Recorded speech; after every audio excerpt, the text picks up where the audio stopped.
In this section, I will show you how to use jQuery in our bookstore website project.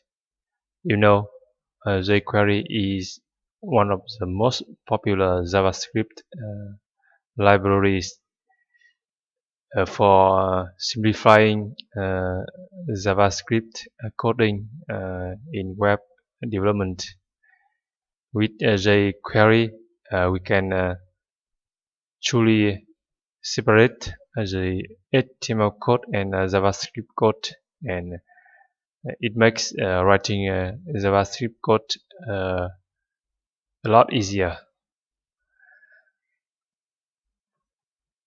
And here's our task list in this section. First, we need to download jQuery files, and then we use jQuery to validate forms input for the user form and category form, and then we use jQuery to handle click events of delete links in the user's list page and category list page.